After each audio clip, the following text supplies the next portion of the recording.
The Friday Night Experiment. And we're back.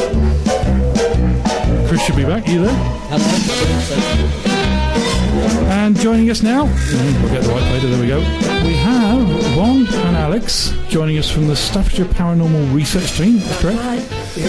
Good. Come in for a bit of a chat with us tonight.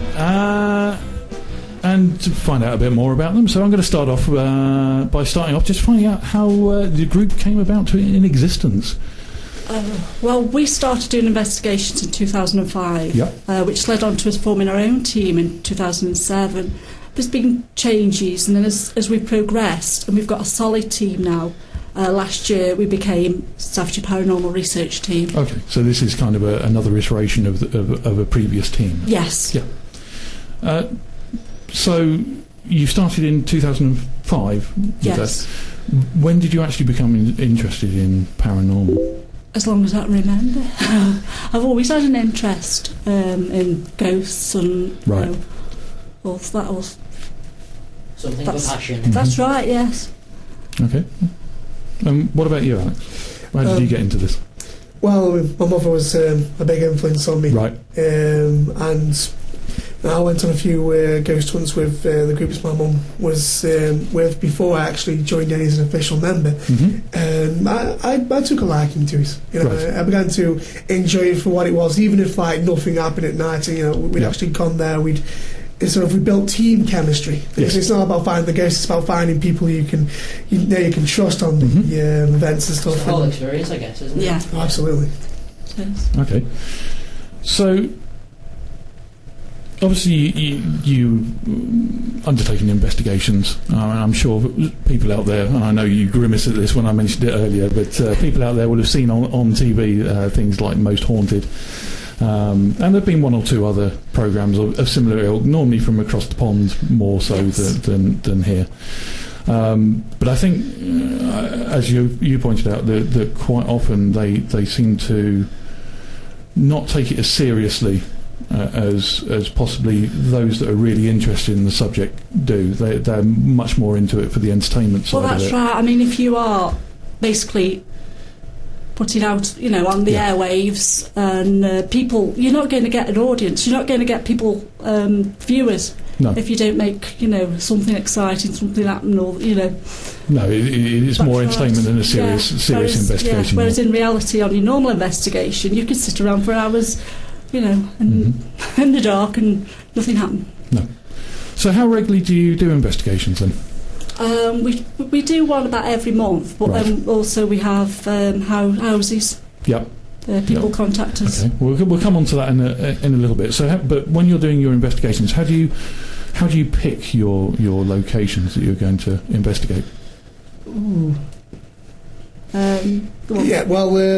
Sometimes it's just about keeping your eyes and ears sort of open. I mean, we could walk into, say, a pub, and you can almost be guaranteed that maybe a bar staff or the bar manager or maybe one of the locals have got some kind of story where they might have heard a noise, seen a couple of shadows. Maybe it's one part of the pub, like the cellar or something. So usually the cellar or something. Strange that. But none of them dare to go down, and it's like a symptom almost of like a haunting, and that's perhaps enough to actually go to a location and just check it out. Yeah, because the intrigue gets you. Yeah. Do you find some of it's those for? Especially in pubs. I mean, I've obviously been in a few in my time, and I've been down in the cellars and things like that. And there's all sorts of equipment there, and switch gear, and things that will, fridges that will just go off. Do you find do you have to kind of filter out those that are saying, "Oh, I've heard this strange noise," but you can put it down to? Exactly. Yeah, you've got to do that. I mean, if you are in a pub location, if you can switch the pumps off, any electric, anything. The more that's off, the better, because then our EMF meter isn't going like crazy. Because if you are by something that's got an electromagnetic field, then you've got to discount that. Yeah, of course. So you go through, you pick your locations. Do you plan out your investigation, what you're actually going to do during the night, or? Yeah. Oh yes. So how do you go around planning that out? Does it differ from venue to venue? Yes, depending on different areas of which people have said things may happen. Sure. But what we would do is two of us go out to do what we call a recce. Yep. Beforehand, we have a look round, we do like a plan, take readings. Yep. And what sort of readings? With the EMF meters, yep. which measures your electromagnetic Yes. field, and temperature readings. Yep. They are the ones that we do when we first go out. Yep. And gain any information. But any information we get on, if someone says, oh, well, there's something in the cellar and everything like that, none of the team are told. It's Right. kept with those two people. Yep. Because then obviously on the night, if something happens in that area, Yes, it wasn't a suggestion that's caused it. Yeah. Yes. Yeah. Okay, so what sort of investigation? You've obviously touched on the EMF meter, and you take temperature readings. What other kind of investigatory techniques do you use? Oh goodness. Well, there's the motion detectors. We use them. We've got a set of motion detectors. Right. You switch them on, put them either side of, say, a stairwell or a corridor, Okay. and it's got a beam. And Yes. if the beam is broken by anything or anyone, yep. it sounds an alarm. Right. So that's like one way of sort of, but that's usually mid sort of investigation. Mm-hmm. So, And also you've got your video cameras. Yes. With night vision. Yep. They are set up around various places. So you have them as static cameras. Yes. Yeah. We sometimes we do have one that we go around with, so that we can be sure to cover all areas. Mm-hmm. We've got the EVP. Oh yes, the EVP to do voice recordings. Yep. Because there's a lot of people know. You sit there and you ask if there's anybody present, and did you live here, and all that sort of thing. Mm-hmm. Which at the time you may not hear, but when you go back home, play it back and put it through a sound program. Yep. Then you may pick something up that way. Have you had some good results of them? We've had a couple, Yep. but we've also had ones that... there's one recently we had. It sounded like somebody saying... oh, goodness, I can't remember. It was something like, I'm not going, for example. And when you put it through and filter everything, it was actually somebody taking a breath. Right. So you have to be a bit careful on discounting yes, that sort of thing. Yeah, totally. I mean, I do notice that in my investigation, you state as part of your team you've got a skeptic. Yes, we've got a couple of skeptics. And that's I guess that's an important thing to balance out your investigation as well, to bring a rational explanation to what these sightings or experiences could be. Well, that's right, because they're on top of debunking, if you like. They may think of something, a way of debunking that somebody else in the team may not just think of. And do you find most things they can come up with a logical or a rational explanation as to what's happened? I mean, as a group, we try and do that. Yeah. Once we can debunk anything that's left, is possible evidence and potential activity. Okay. We'll come on to some other bits in a minute. We're going to be coming into some adverts in a second, but I mean, again, I hate to use this, but this is stuff that people will have seen on TV shows and things. Do you use things like Frank's box? We have got one. Right. It's something I'm not too sure about, because it is working on the radio waves, as you know. It's that one.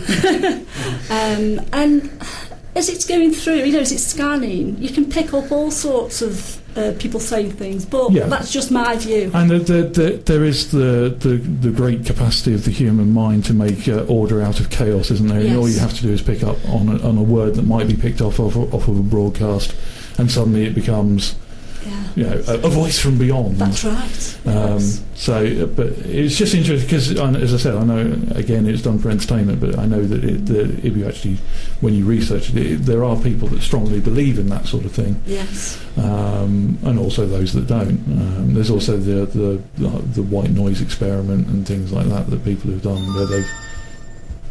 It wasn't me. No. Where they've detuned televisions and things in the background and just had that playing out and recorded that as almost a way of boosting EVP, that sort of thing. Yes, anything, any experiment's good, but obviously you've got to have that solid evidence at the end of the day. Yeah, and obviously you said about the cameras, and again, I hate to draw parallels to this, but one of the things they always go mad about on these programs is orbs. Yeah. I knew you were going to say orbs. And to my mind, I mean, I'm very interested in this whole field, as you can probably imagine. Hence why you are guests on the show. But that always looks just like a piece of dust floating down in front of the lens, and that. But 90%, at least 90% of the time, you can say it's either dust, an insect, or some sort of a light reflection. Yeah. There is always that, hint of doubt. There's got to be. Yes. But, the amount of photographs you see on the internet, I'm not dissing it. No. That is just, from experience, a lot of it is dust. From with your investigations and from your point of view, have you actually caught anything on tape that has caused you to question that there might be something there, or? Yes. You have? On one location, we only got part of it, unfortunately, your shirt. Yes, at the Verkenstoke, yes.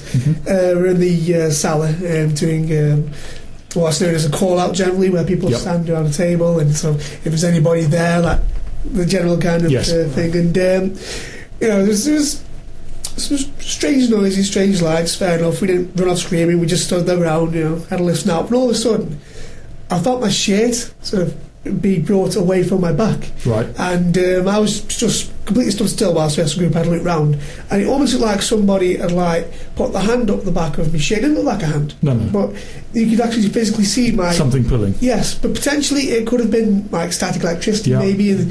But it was certainly something that was quite hair-raising in a way. Or shirt-raising, as the case may be. We're going to carry on chatting to Bon and Alex. Just we have to take an ad break, I'm afraid, now. So we'll be back after these. This is Stafford FM. Hi, I'm Jenna Hollyoak, and you can join me every day from 4 with the Home Time Show. We've got the best features. We've got My Guilty Pleasure, where I'll be airing some of the tracks you are brave enough to admit that you like. What are you doing? I also have Afternoon Mosh and your playlist, where you can take over our airwaves for 3 of your tracks. The Home Time Show with Jenna Hollyoak. Join me every day from 4 on the Home Time Show on Stafford FM. Wow, you look amazing. Thanks, Pete. Joining Gym and Tonic was one of the best decisions I ever made. Gym and Tonic? What's that then? Oh, come on. You must have heard of Gym and Tonic on the Newport Road. They're really well established in the fitness industry. They offer a really professional and personal service to help you reach your goals, whatever they may be. That must cost a fortune. Not at all. You can join for just £22 a month, and you can have a free taster session to see what it's like. That sounds perfect. Have you got their number? Sure. It's Stafford 246 741. Hold on. Let me write that down. 01785 246 741. Got it. Thanks, Claire. Have they got a website as well? Yes, they have. gym-tonic.net. Go on, give it a try. Gym and Tonic, Newport Road.